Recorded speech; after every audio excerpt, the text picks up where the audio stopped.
Entonces, la columna se llama Terrorismo de Estado. Dice así, abro comillas, nos están matando, cierro comillas. Eso dice un graffiti pintado en la avenida Paralela en Medellín por más de 80 artistas el 12 de septiembre, 3 días después de la masacre de jóvenes del 9 de septiembre en Bogotá. El graffiti mide unos 220 metros y llama la atención de cualquiera que pase por el lugar.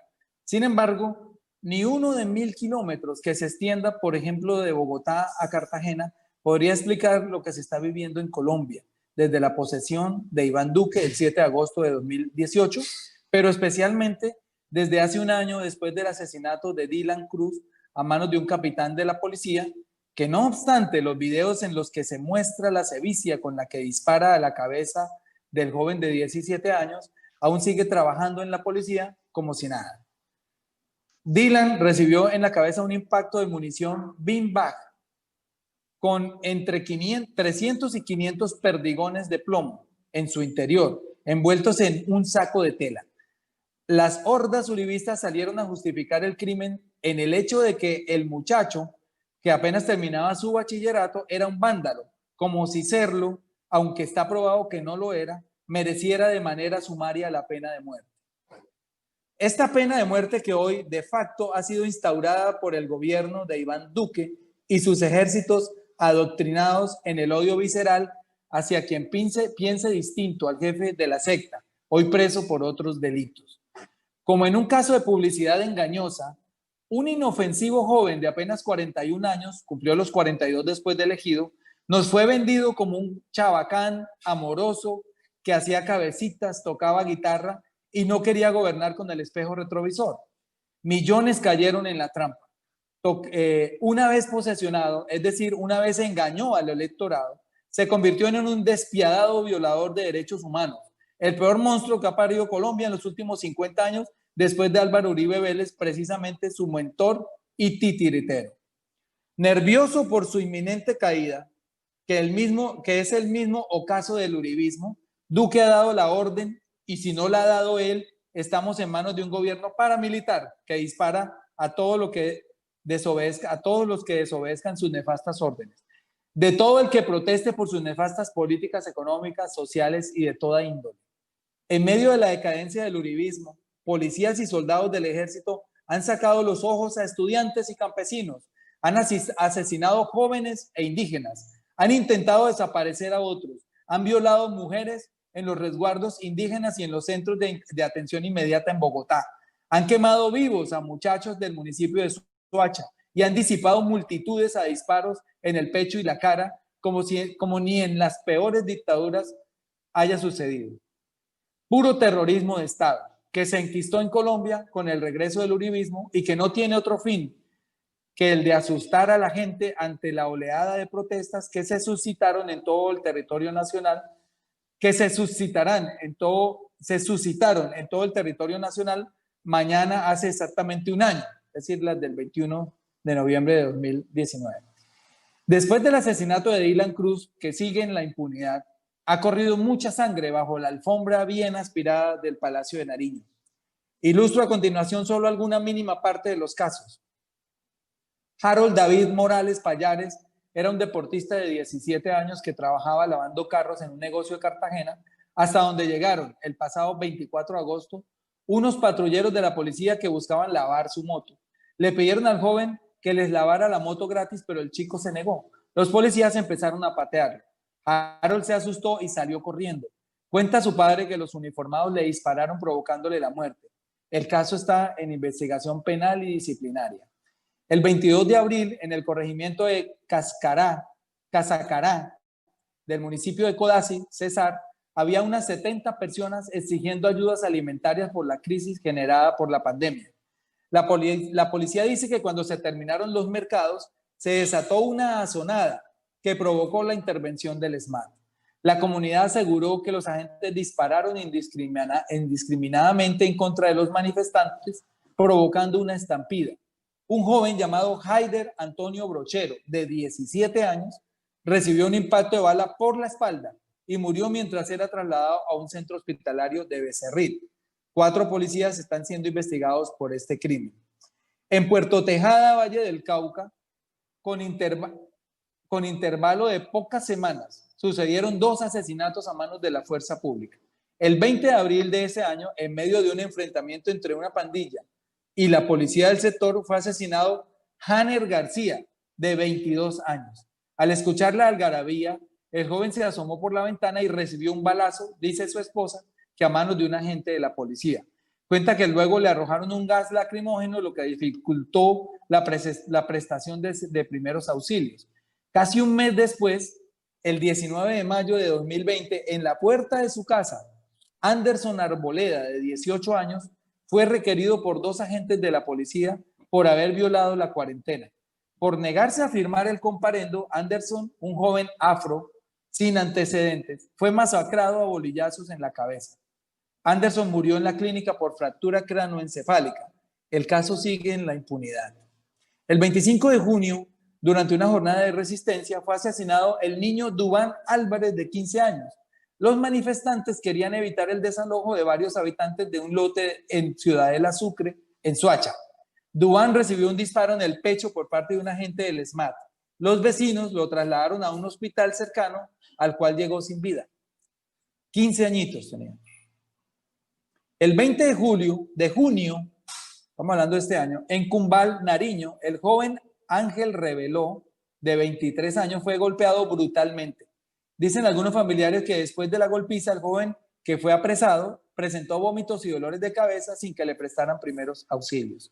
El joven murió por trauma cranoencefálico una semana después de haber sido internado en una unidad de cuidados intensivos. El 3 de julio, en Bogotá, Kevin Ávila, de 23 años, murió por un disparo mientras la policía de la localidad Kennedy trataba de multar a un grupo de unas 15 personas que estaban incumpliendo la cuarentena. Es decir, éntrense para que no expongan su vida al COVID, pero le disparan.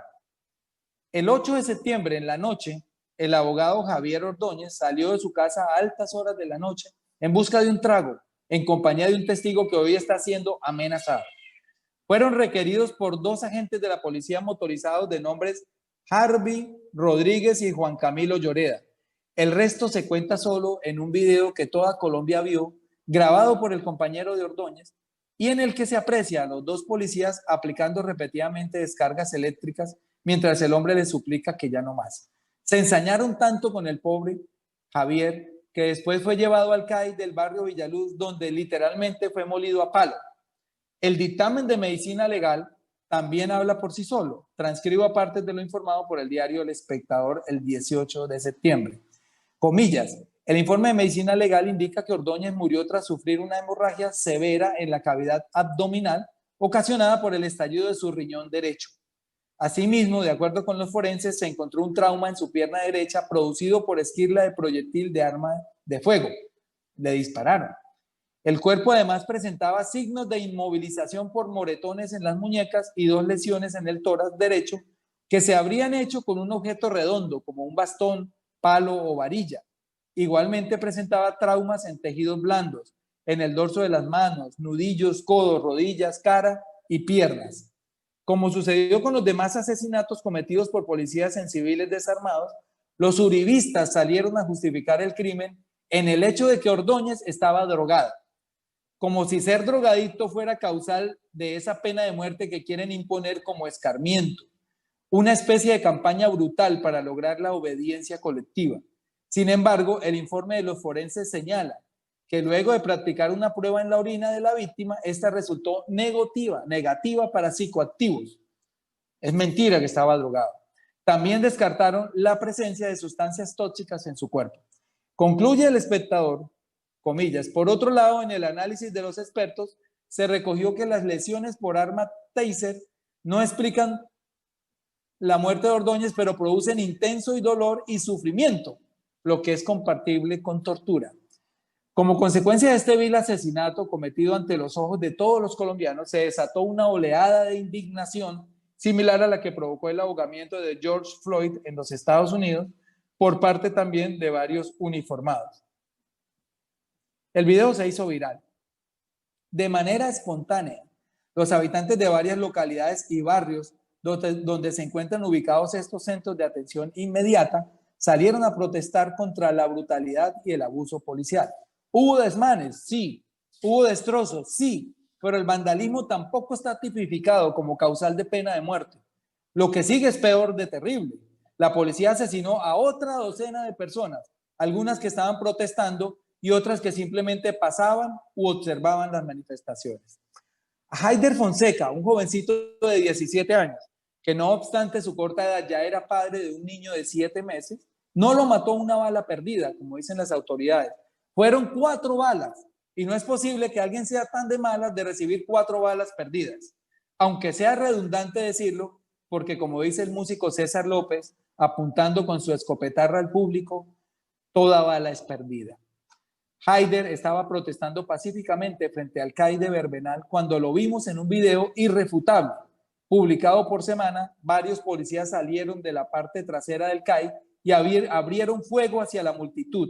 Por la posición de los policías y la manera horizontal como dispararon sus armas, no deja duda el video de que los destinatarios de esas balas fueron Haider y otras personas que resultaron heridas.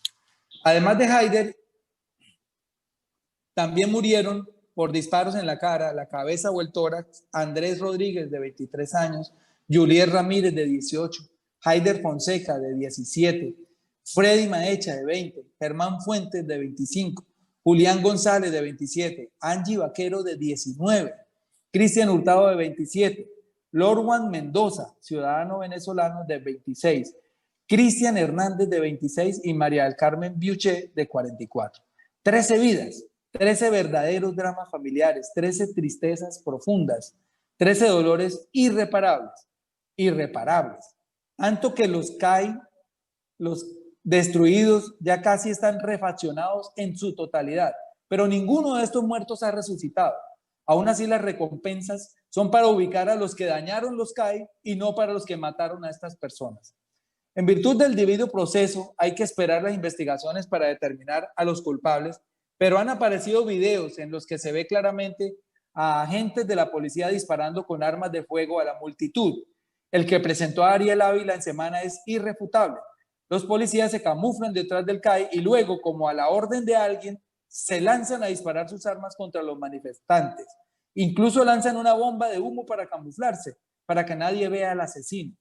Pero se olvidaron que las cámaras de los celulares tienen ojos y alguien los estaba grabando por la espalda.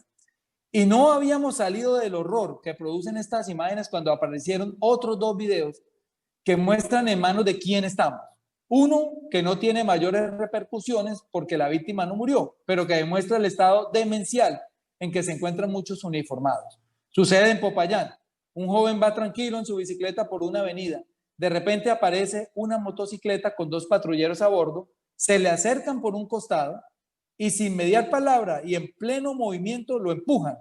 El chico cae a la otra calzada sin explicarse lo que sucede. Pero el segundo video sí es digno de película de terror. Un ciudadano graba por la ventana de un CAI a 2 uniformados que prenden fuego a 2 jóvenes detenidos. Los queman vivos. Según testigos, uno de ellos murió. La información no ha sido entregada aún por los medios de comunicación. Lo que está pasando en Colombia es de mentes retorcidas. Alguien tiene que dar las órdenes. Y si no es así, estamos en manos de asesinos a sueldo, con el agravante de que el sueldo lo pagamos nosotros. La mayoría de víctimas son jóvenes, muchos de ellas menores de edad. Se nota un odio visceral de las autoridades civiles y militares contra esta nueva generación que se cansó de la falta de oportunidades, de la mala educación, del desempleo, de los abusos policiales. A muchos les han sacado los ojos, como a Esteban Mosquera, un joven de 25 años de la Universidad de Cauca, a quien un miembro del SMAT disparó una granada aturdidora a la cara. Hoy tiene una prótesis y su vida ha cambiado. Y ni qué decir de los 75 heridos por impacto de bala, lo que demuestra que la intención era producir una matazón mayor. Luego vinieron los allanamientos, como en La Noche de los Lápices, la famosa película. Las botas militares han resonado por los pasillos y las habitaciones de un sinnúmero de personas. Natalia Soto Marín denuncia que de su casa se llevaron volantes sobre la muerte de Dylan Cruz y su computador, luego de amedrentar a varias personas. A don Justo Ernesto Villarraga, de 73 años, enfermo de cáncer, Lo llevaron sin mediar palabra. Lo acusan de delitos delirantes en un hombre a su edad y de su condición física. Decenas de jóvenes denuncian en las redes sociales el ingreso a sus hogares de miembros del CTI de la Fiscalía, a veces sin orden de allanamiento. Aterra saber que casi todo lo hemos conocido a través de videos. ¿Se han puesto a pensar en la infinidad de cosas que han pasado y que no han quedado grabadas? El terror ha vuelto, amigos y amigas, ha vuelto en forma de dictadura, ha vuelto en alas negras, envuelto en alas negras. Ha vuelto el terror en forma de venganza uribista, de odio al diferente, el terror distractor de corrupciones, el terror para asustar al que indaga, al que expulga, al que protesta, al que eleva su voz indignada. Es un terrorismo de Estado que no podemos aceptar como sociedad. Hacerlo significaría ni más ni menos que postrarnos de rodillas sobre la sangre de las víctimas, pararnos sobre el estómago de los niños del futuro. Hacerlo significaría dejar barrer hasta quedar postrados bajo la alfombra sucia del Palacio de Nariño. Dejarnos barrer. Permitir que el terror nos gobierne significa nuestra claudicación, nuestra entrega, nuestra ignominia. Significa la anulación de la razón. Significa endosar nuestro carácter humano a la brutalidad. Entregarnos al terror es un suicidio colectivo. ¿Cómo impedirlo? Escondamos el miedo y salgamos a las calles. Internacionalicemos las denuncias. Traduzcamos esta columna, los casos más sonados, otras columnas con las mismas denuncias y hagamos incidencia en las cortes de los Estados Unidos y Europa ante las CIDH, ante la CPI, Corte Penal Internacional, y el Parlamento Europeo. Duque cree que el mundo no lo está viendo y se equivoca. El mundo está mirando horrorizado el genocidio en Colombia, la ineptitud de su ministro de Defensa ante la barbarie. El mundo está observando las masacres, el asesinato de líderes sociales, los abusos policiales, el asesinato de excombatientes, el asesinato de indígenas y campesinos. Están siendo observados por la comunidad internacional. El mundo ya sabe que Duque cooptó todos los poderes y saben que Colombia avanza hacia la dictadura. Lo peor es que esto no para aquí. Vendrá el estallido social. La rabia se ha enquistado en los corazones de los jóvenes y no hay otra manera de disiparla distinta a una derrota del uribismo en las urnas. Pero ya sabemos en manos de quién estamos. Harán fraude. Está en nuestras manos resistir, pero resistir con inteligencia, y esto es resistencia no violenta, no darles chance de dispararnos. Los ojos del mundo están encima de ellos. Los celulares apuntan a sus manos firmes para disparar y a sus corazones grandes y negros. Bueno, hasta aquí mi columna. Muchas gracias y disculpen lo largo.